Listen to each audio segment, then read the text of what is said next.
मौसम खराब है, बारिश होने वाली है, बिजली कड़क रही है और आप लोग बाहर खेल रहे हैं। मजा आ रहा है।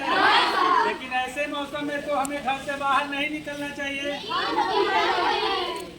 बारिश के मौसम में जब आसमान में बिजली कड़क रही हो, तूफान आया हो, तो हम लोग को घर से बाहर नहीं निकलना चाहिए, क्योंकि ऐसे मौसम में आसमान से बिजली गिरने की प्रबल संभावना होती है।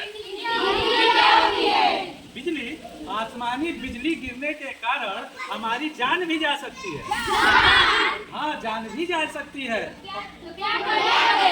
ऐसे मौसम में तो सबसे पहले हम लोग को यह प्रयास करना चाहिए कि घरों से बाहर ना निकले। आप लोग तो निकल आए हैं, लेकिन आप निकल भी आए हैं तो आपको यह प्रयास करना चाहिए कि हम एक सुरक्षित स्थान पे छुप जाएं। पेड़ के नीचे नहीं भाई, पेड़ के नीचे नहीं जाना है।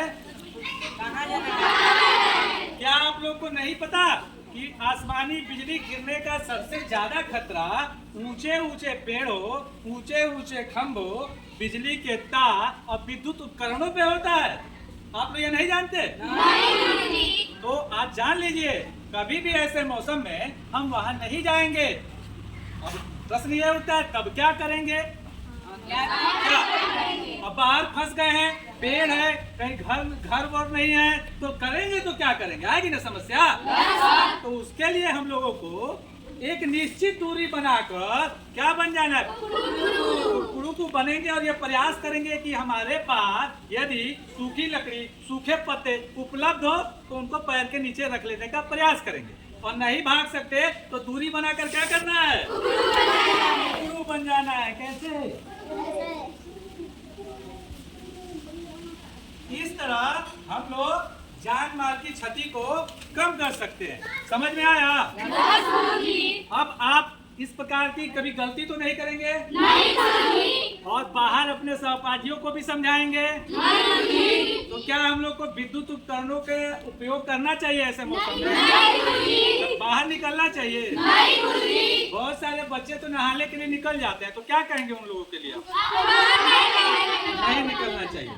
चलिए, अब हम चाहेंगे कि थोड़ा सा प्रकाश हमारी सोनी मैडम भी डालें कि ठनका और वज्रपात पर और कौन सी सावधानियां हम लोगों को रखनी चाहिए जिससे जान माल की क्षति को कम किया जा सके। सुनना चाहेंगे आप लोग ना? आइए सोनी मैडम। चलिए, आप सभी समझ चुके हैं कि वज्रपात क्या होता है ना? वज्रपात, ठनका, तड़ी, ये सब बस अलग अलग नाम है पर्यायवाची, ठीक है? लेकिन वो एक ही है। अगर वैज्ञानिक दृष्टिकोण से देखें तो जो ये वज्रपात है या ठनका बिजली जिसकी बात हम कर रहे हैं, आकाशीय बिजली जो है वैज्ञानिक दृष्टिकोण से कैसे उत्पन्न होती है? तो हमारा आसमान में बादल है ना? बादल आपस में टकराते हैं। जब टकराते हैं तो उसमें नेगेटिव एनर्जी या फिर नेगेटिव चार्ज उत्पन्न होता है। पृथ्वी के पास पहले से पॉजिटिव चार्ज, ठीक? मतलब दो आवेश होता है, एक धनावेश एक ऋणावेश। ये बच्चे जो बड़ी क्लास में वो बड़े हैं, जानते भी हैं। और जब समान आवेश होता है तो एक दूसरे को प्रतिकर्षित करेगा, यानी कि एक दूसरे से दूर हटेगा। और असमान आवेश होता है तो एक दूसरे को आकर्षित करेगा, ठीक है? तो जब बादल आपस में टकराते हैं तो नेगेटिव चार्ज वहाँ से उत्पन्न होगा। पृथ्वी के पास पहले से पॉजिटिव चार्ज है तो एक दूसरे के बीच खिंचाव होता है, ठीक है? खिंचाव के कारण जो आसमान में बिजली है वो पृथ्वी की तरफ आती है। तो जब पृथ्वी की तरफ आएगी तो आने के लिए उसको माध्यम चाहिए, ठीक है? अब माध्यम तो जैसे आपके जो ऊंची ऊंची बिल्डिंग है, बिल्डिंग या इमारत, या ऊंचे पेड़ हैं, खंबे हैं, या आपको क्यों सलाह दी जाती है कि आप फील्ड में उकड़ू बन जाइए?